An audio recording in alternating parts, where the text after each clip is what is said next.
Mais c'est l'accompagnement tout le temps des derniers moments là, que j'ai trouvé un petit peu spécial, puis tout à fait improvisé, puis on n'est pas préparé à ça, on ne sait pas. Mais on ne peut pas dire qu'on n'a pas de formation. Pour ça, on n'a absolument rien de formation. Là, tu t'en vas juste avec OK, c'est bien correct, je vais y aller. Après ça, tu dis wow, pas là, tu sais, là. Mais moi, j'étais allée juste avec mon cœur, puis je vais écouter. S'ils ont besoin de moi, je vais être là. Ma mère a 87 ans et malgré que j'ai 5 frères qui demeurent autour de elle, je suis la seule fille qui est juste aux alentours. Et c'est toujours moi qui, si elle est malade, si elle a besoin des choses, c'est la fille qu'elle va dépendre dessus. Je suis chanceuse que j'ai eu des emplois où est-ce que je pouvais gérer mon temps, mes heures, mais souvent ça voulait dire que si j'avais des dates limites à rencontrer, je devais travailler les soirs. Je me suis levée parfois à 4 heures du matin pour finir des rapports des projets que je devais soumettre.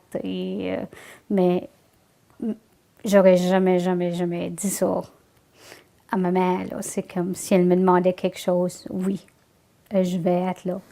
Je sers d'intermédiaire entre mon mari malade, la famille, la communauté, mes enfants, les médecins.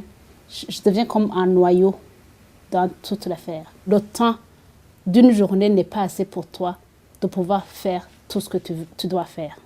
Tu t'oublies, tu t'effaces. Toi, tu n'existes pas, tu fais tout le reste. Mais toi, tu n'es pas là. Le malade, il est toujours bien traité. Si ça arrive, il y a l'ambulance qui vient tout de suite.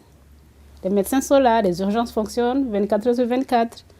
Lui, le malade, il n'y a pas grand-chose à faire. Les services qui sont offerts aux personnes aidantes, il faut aller les chercher. Ce ne sont pas eux qui viennent te chercher. Les premières fois, c'est quand tu réalises que tes parents vieillissent. C'est soit que tu fais une décision de les envoyer dans une maison d'aînés en Saskatoon ou tu en prends soin. Mais là, c'est un choix que tu prends, mais pas un choix calculé, où tu ne sais pas exactement à quoi que ça va aller. Vois-tu, on est 4 frères dans les environs.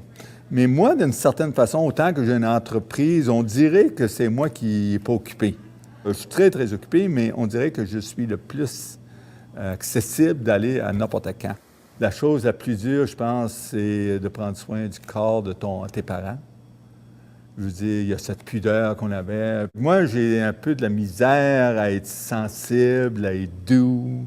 Puis là, tu arrives, tu es obligé d'aider ton père. Puis lui, tu peux aussi imaginer l'humilité que ça y prend. Il faut que je commence à être plus doux, il faut que je commence à être plus, accepter des choses. Ça fait que ça aide sur le côté de mes parents, mais dans ma vie personnelle, je pense que ça fait un gros changement.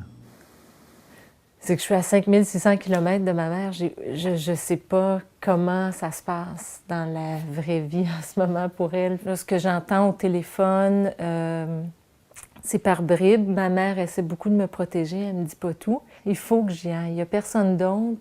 Elle m'attend. Ce qu'elle m'a dit, c'est que ça va être une bénédiction quand tu vas arriver. J'ai très peur de ce qui m'attend. Ouais. Je ne sais pas dans quoi je m'embarque.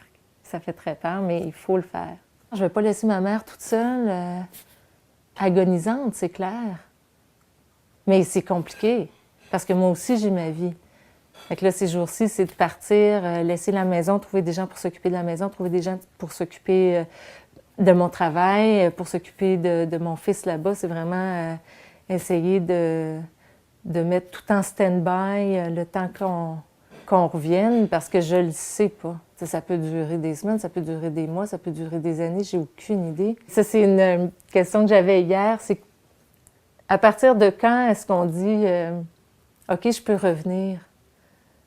Tu sais, c'est-tu après 4 semaines que OK, je peux revenir? Est-ce que c'est après 6 semaines? C'est-tu le temps du congé compensatoire? Est-ce que c'est ça la limite? Je ne sais pas c'est quand est-ce qu'on peut dire « Bon, ben là, il faut que je retourne à ma vie ». Je reviendrai, maman. Je ne sais pas c'est combien de temps.